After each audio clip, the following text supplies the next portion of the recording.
FM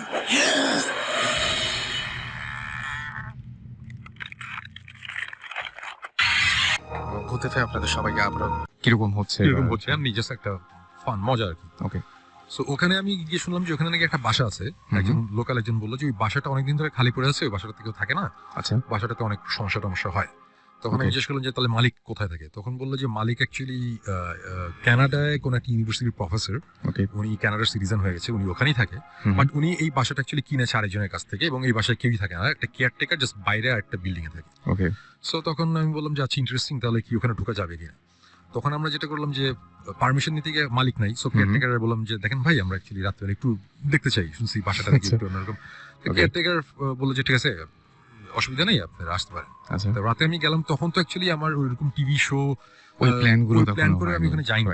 so but fortunately আমার কাছে একটা হ্যান্ডিক্যাম ছিল, ছোট একটা ক্যাম্পকর্ডার ছিল, তো ছোট একটা ক্যাম্পকর্ডার, আর যে শুটিং এর জন্য ওই যে ওয়াকিটকি ছিল, রেড ডটের শুটিং ছিল। তো আমি শুভ্র ভাইয়ের কাছ থেকে আমি বললাম যে আপনার ওয়াকিটকি গুলো দেন, আমাদের লাগবে। আমরা 3 জন গেলাম তখন। ওকে তো ওখানে ঢুকলাম, ইন্টারেস্টিং ব্যাপার হচ্ছে আমরা ঢুকেছি রাত 12:15টার দিকে। 12:15টার দিকে ঢোকার পরে 50 মিনিটস তো যায়নি, আমরা 3 জনের মধ্যে একজন বলে যে শোন ভাই আমার অ্যাকচুয়ালি শরীরটা ভালো লাগছে না, আমি চলে যাই। আচ্ছা তখন আমি বললাম ওকে ফাইন, বাসার বাইরে গাড়ি রাখা আছে, তুমি জাস্ট হোটেলে নেমে আবার গাড়ি পাঠিয়ে দাও, আমরা আছি এখানে। তো বললো যে আচ্ছা ঠিক আছে। সে চলে গেল, আমি আর আমার সাথে আরেকটা ছেলে ছিল ইমরান নাম। ওকে তখনও আমাদের কিন্তু এই ভৌত স্টিমটা হয়নি, আমি এটা ভৌত স্টিম হওয়ার আগের কথা বলছি। ওকে ইমরান আর আমি, আমরা দুজন বাসাটার ব্যাপারটা মানে এটা বাসাটাতে ঢোকার পরে একটু অন্যরকম লাগছিল, একটু মানে ঠিক এই জিনিসটা অ্যাকচুয়ালি ঠিক আমি দেখাতেও পারবো না, মানে বোঝাতেও পারবো না, ফিলিংটা ভালো ছিল না। আচ্ছা অস্বস্তি মানে হচ্ছে অস্বস্তি, মানে ঘাড় একটু ভারী ভারী লাগছে, কেমন জানি লাগছে, একটু অন্যরকম লাগছিল। সো আমি একটু পরে মনে করলাম যে হয়তো আমার প্রেশার টেশার বেশি বা কোনো একটা প্রবলেম হয়েছে। তো আমি তখন ইমরানকে জিজ্ঞেস করলাম, ইমরান তোমার তুমি কি ঠিক আছো, তোমার কেমন লাগছে? তখন বলছে শুন ভাই আমারও কেমন জানি একটু ভালো লাগছে না। আচ্ছা তখন আমরা সব একটা একটা করে, দোতলা একটা বাসা, আমরা একটা একটা করে রুম ঘুরতে ঘুরতে শেষে আমরা আবিষ্কার করলাম যে দুটো রুম আছে, একটা দোতলায় কোনার একটা রুম, আর একটা হচ্ছে একতলায় কিচেনের পাশে একটা ঘরের মতন, ওখানে অনেক লাকড়ি টাকড়ি পড়ে আছে। হ্যাঁ আচ্ছা বাসাটা পুরো, বাই দ্য ওয়ে বাসাটাতে কোনো ইলেকট্রিসিটি নাই, পুরো ও মাই গড, এটা তো ধুলা নাই, ধুলা আচ্ছা কিছু নাই, কোনো ফার্নিচার টার্নিচার তেমন কিছু নেই, 2-1টা শেলফ আছে, মানে এই বাসাটাতে কেউই থাকে না। এবং সবচেয়ে ইন্টারেস্টিং ব্যাপার যেটা আমাকে স্ট্রাইক করেছিল যে জিনিসটা, সেটা হচ্ছে যে বাসাটাতে ঢোকার সময় কেয়ারটেকার যখন বাইরে একটা তালা ঝোলানো ছিল, তালাটা খুলে দিয়ে কেয়ারটেকার দরজাটা খুলে বললো যে আপনারা যান। তখন আমি বললাম আপনি যাবেন না? বলল না। ওকে সো মানে কেয়ারটেকার ওই বাসাটা পাহারা দেয়, ওই পাশে একটা ছোট বিল্ডিং এর মধ্যে একটা সার্ভেন্ট কোয়ার্টার আছে, ওখানে সে থাকে, সে পর্যন্ত ওই বাসায় রাতে ঢুকে না, তার নাকি অনেক এক্সপিরিয়েন্স আছে। সো তখন থেকে আমাদের মধ্যে একটা ইয়ে ছিল যে ব্যাপারটা কি একটু দেখি। সো আলটিমেটলি আমরা সব কয়টা রুম ঘুরতে ঘুরতে দুটো রুমে গিয়ে না বেশ অন্যরকম, মানে এটা ঠিক আমরা ঠিক বোঝাতে পারবো না, মানে গুজ বাম্প হচ্ছে খামাখাই, মানে কেমন জানি লাগছে। সো তখন আমি ইমরানকে বললাম, ইমরান এই দুইটা রুম তো কেমন জানি লাগছে, একটা কাজ করি, তুমি একতলায় ওই রুমটাতে থাকো, আমি দোতলায় রুমটাতে থাকি। তো আমরা দুজন আলাদা হয়ে গেলাম, স্পিড আপ। সো সে নিচে, আমরা উপরে, আমি উপরে ওয়াকি টকিতে কথা বলছি, হঠাৎ করে মনে হলো যে খুব উইয়ার্ড একটা নয়েজ পেলাম কোন একটা জায়গা থেকে, মানে এটা হচ্ছে অনেকটা বিড়াল কাঁদে না মানুষদের মতন করে, বাচ্চাদের মতন করে, ওটা ঠিক বিড়ালের কান্নার আওয়াজ ঠিক না, আওয়াজটা হচ্ছে ফর এন এক্সাম্পল, মানে আমি যদি এভাবে বলি যে একটা বিড়াল কাঁদতে চাচ্ছে, কিন্তু কেউ যদি বিড়ালের গলাটা চাপে ধরে রাখে, মানে তার আওয়াজটা আসতে চলে যাচ্ছে, মানে আটকে যাচ্ছে আর কি। জিনিসটা খুব উইয়ার্ড লেগেছে, এবং এই আওয়াজটা একতলায় ইমরান ছিল, সেও শুনেছে, আমি দোতলাতেও শুনেছি, একই আওয়াজ একই রকম, এবং কিন্তু আওয়াজটা কিন্তু খুব ফেইন্ট একটা আওয়াজ। ইমরান উপরে আসতে বলে যে শুনবে, আপনি কিছু শুনছেন? আমি বললাম যে হ্যাঁ আমি শুনছি। তা আমরা আশেপাশে রুম টুম ঘুরতে ঘুরতে হঠাৎ বললাম যে আবার আওয়াজটা পেলাম, তখন বুঝলাম আওয়াজটা ছাদ থেকে আসছে। আমরা দৌড়ে দুজন ছাদে গেলাম, ছাদে গিয়ে দেখলাম যে ছাদে কিছু নাই, নিচে ধূপ টাইপের একটা আওয়াজ হয়েছে। আমরা আবার নিচে আসলাম, নিচে এসে দেখলাম নিচে কিছু নাই।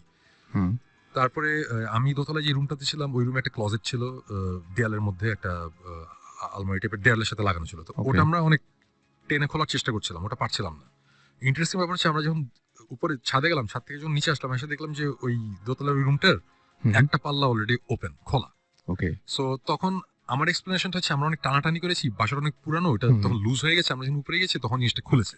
সো এটার সাথে ভৌতিক কিছু নাই, সো ব্যাপারটা এরকম। আচ্ছা, বাট এতটুকু আমি বলবো যে আমরা যতক্ষণ এই বাসার মধ্যে ছিলাম, আমাদের একটা সময় এসে বুঝলাম যে আমাদের মানে মাথা টাথা অনেক ভারী হয়ে যাচ্ছে, মানে এই জিনিসটা কখনই আমি বোঝাতে পারবো না যে ফিলিংটা কি।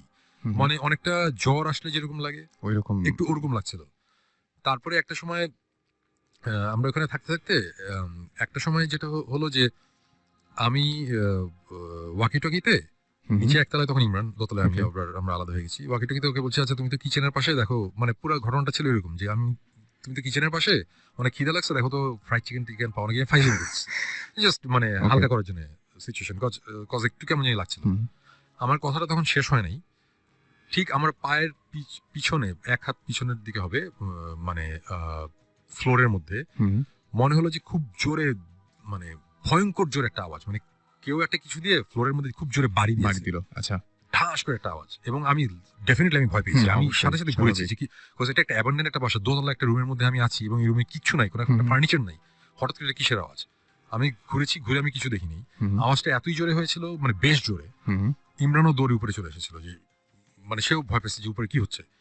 এবং তখন আমরা বেশ ভয় পেলাম। তখন তারপর থেকে ওই আওয়াজটার পরে নেক্সট 30 মিনিটসের মতন যাবতীয় জিনিসপত্র আমরা এক্সপিরিয়েন্স করেছি। যাবতীয় জিনিসপত্র মানে আমি ঠিক এটা, আমি কিন্তু বলছি না যে আমরা ভূত দেখেছি, আমি বলবো না যে সাদা শাড়ি পরে একজন এসে সামনাসামনি দেখা গেছে, এরকম কিছু না, নাথিং লাইক দ্যাট। বাট আমরা যেসব জিনিসপত্র এক্সপিরিয়েন্স করেছি, এটা মানে আমি এখন বলছি না, এগুলো জিনিসপত্র সবই ডেফিনেটলি ভৌতিস্টের যখন টিভি শোটা আসবে ওখানে আসবে। বাট এরকম কিছু জিনিসপত্র আমরা এখানে দেখেছি যেটা কোন অবস্থাতেই বাংলাদেশের একটা মফস্বল টাউনের একটা বাসার মধ্যে, যে বাসাটা 70-80 বছর আগে বানানো হয়েছে, সেই বাসায়, ওই বাসার কনস্ট্রাকশন, মানে বাসাটা বানানো যে হয়েছে, সে আমি একটা সাইন দেখেছি একটা ফ্লোরের মধ্যে খোদাই করা মোজাইকের মধ্যে, এগুলো জিনিস থাকার কথা না। এগুলো খুব আমি জাস্ট এতটুকু ভেঙে বলি যে সাউথ আমেরিকান ডেভিল ওয়ার্শিপ করতে গেলে যেসব জিনিসপত্র লাগে, ও মাই গড, যে টাইপের জিনিসপত্র লাগে, আমি এই টাইপের কিছু জিনিসপত্র আমরা এখানে দেখেছি। আচ্ছা, আছে ওই বাসায়। মানে একটা রুম আছে, রুমটার যে শেপ, ফ্লোরের মধ্যে যে ডিজাইন, দিস ইজ অ্যাবসার্ড। এটা হতেই পারে না যে বাংলাদেশের কোনো মফস্বল একটা মফস্বল শহরের একটা বাসার মধ্যে আমরা এই সব জিনিসপত্র আছে, আমাদের কাছে আছে, আমাদের ভিডিও ফুটেজ আছে, আমরা যে আওয়াজ শুনেছি আওয়াজেরও অডিও ফাইল আমাদের কাছে আছে। এই টাইপের অবস্থায় আমরা চলে এসেছি। আমরা রাত 3:15টার দিকে আমরা বের হয়ে এসেছি, আমরা থাকতেই পারিনি, বিকজ প্রচন্ড রকম একটা কেমন বাজে ফিলিং হচ্ছে। আমি এমনি কয়েকটা জায়গায় পেয়েছি এরকম যে একটা মানে ভূত অনেকেই দেখে না বা সামনাসামনি এরকম কোনো কিছু ঘটে না, কিন্তু প্রথম লক্ষণ হচ্ছে নাকি যে মানে যেটা যে অসুস্থ হয়ে যাবে, মানে কোন একটা মানে ফিজিক্যাল কোন একটা চেঞ্জ আসবে। এটা আমি অনেক জায়গায় অনেকভাবে শুনেছি, এবং আমি জাস্ট এই ঘটনাটা শেষ করি এভাবে। ঘটনাটা যাই হোক নাই হোক, আমরা 3:15টার সময় বের হয়ে চলে এসেছিলাম। যখন আমরা হোটেলে এসেছি, হোটেলে আস্তে আস্তে ইমরান বললো যে শুনবে আমার শরীর অনেক খারাপ লাগছে, রাইট। আমরা শুয়ে পড়ছি। আয়সা, আমাদের যে ভিডিও ফুটেজটা ছিল, ওই ভিডিওর ফুটেজটা তখন ওই যে শুভ্র ভাই ওখানে ছিল, গাজী শুভ্র, রেড ডটের, ওনার যে অ্যাডের কাজের জন্য। শুভ্র ভাইকে আমি দিয়ে বললাম, শুভ্র ভাই এই যে এই ক্যামেরার এই ফুটেজ, আমার কাছে একটা ফুটেজ আছে, এই টেপটা আছে, টেপটা আপনি রেখে দেন, রেড ডটে পুরো লক আন্ডার লক এন্ড কি রাখেন, এটা খোলার দরকার নেই। আচ্ছা, এটা যখন আমাদের মনে হবে যে খোলার টাইম হয়েছে তখন আমরা খুলবো, এখন দেখার দরকার নেই, এখানে কিছু জিনিসপত্র আমরা দেখেছি যেটা বা আওয়াজ আছে, আমার কাছে ভালো লাগে না, এখন খুলতে চাই না, বেশ অশুভ লাগছিল। হ্যাঁ, শুরু ওটা ওইভাবেই রেখে দিয়েছিল। এবং আসার সকালবেলা ঘুমাতে গেলাম, রাত তখন কত সকালের দিকে ঘুমাতে গেছি, আমি দুপুর 12টার দিকে বোধহয় ঘুম থেকে উঠলাম। ওঠার পর ইমরানের, আমি বুঝলাম যে আমার অনেক জ্বর, আমার 102-এর মতন জ্বর ছিল, আর ইমরানের তখন অনেক জ্বর এবং সে বমি করছে কন্টিনিউয়াসলি। সো আমার কথা হচ্ছে যে হয়তো বা ওই বাসাটা অনেকদিন ধরে আটকানো, কোন রকম গ্যাস বা কোনো জার্ম কিছু ছিল, এই জন্য হতে পারে, মানে আমরা বলছি না। কিন্তু আমি কিন্তু পার্সোনালি কোইন্সিডেন্সে বিশ্বাস করি না। এবং এই যে এই ঘটনাটা ঘটলো, এইটা অ্যাকচুয়ালি আমার জন্য অনেক বড় ব্যাপার ছিল, এই কারণে আমরা যে জিনিসটা ফিল করেছি ফিজিক্যালি, আমি ভালো ছিলাম না, তো যেই কারণে এটা আমার মনে অনেক ভয়ঙ্করভাবে দাগ কেটেছিল। এবং গেস হোয়াট, আমরা ভৌতিক টিমটা আবার যখন ফর্ম করার পর প্রায় 1-1.5 বছর পরের কথা, ওই ফুটেজ আমরা নিয়ে বের করলাম আবার, আচ্ছা, দেখার জন্য। তা আমি তো এর আগে ফুটেজটা ওই যে জাস্ট ছোট ওই যে মোবাইলের মধ্যে ছোট ফাইল করে মোবাইলের মধ্যে দেখতাম, সো রেজলিউশনও ভালো ছিল না। যখন আমরা ওই টেপ থেকে, আমি একটু জাস্ট ইন্টারাপ্ট করি, ফুটেজ আমাদেরকে প্রথমে দেখাতে চাইনি। আচ্ছা, মানে তখন আমরা ভৌতিক টিম টুম সবকিছু ছিল না, এই না সে না, ওনার শরীর একটু খারাপ ছিল for long time, so he was like না এটা এখন দেখার দরকার নেই এসে। কিন্তু উনি ওই ঘটনা কিছুটা আমাদের বলেছিলেন। আমি আর জিবরান অনেকদিন ধরে শুনবো, ভাই উই ওয়ান্ট টু গো দেয়ার, আমরা যাবো এসে, হি রিফিউজড। তখন ভোতিসের ব্যাপার ছিল না, বাট হিজ লাইক না ওখানে আমি আবার যাবো একবার, কারণ আমার ওখানে গিয়ে দেখতে হবে যখন আসলে কি হচ্ছে, কিন্তু আমি ওখানে কাউকে নিয়ে যাবো না। ওকে। এই করতে করতে করতে ফাইনালি আমরা বলতে বলতে বলতে বলতে দেন উনি ফুটেজটা বের করলো আর কি। এটা বেশ অনেকদিন পর, 1-1.5 বছর পরের কথা। হ্যাঁ, 1 বছর at least 1 বছর। 1 বছর পর।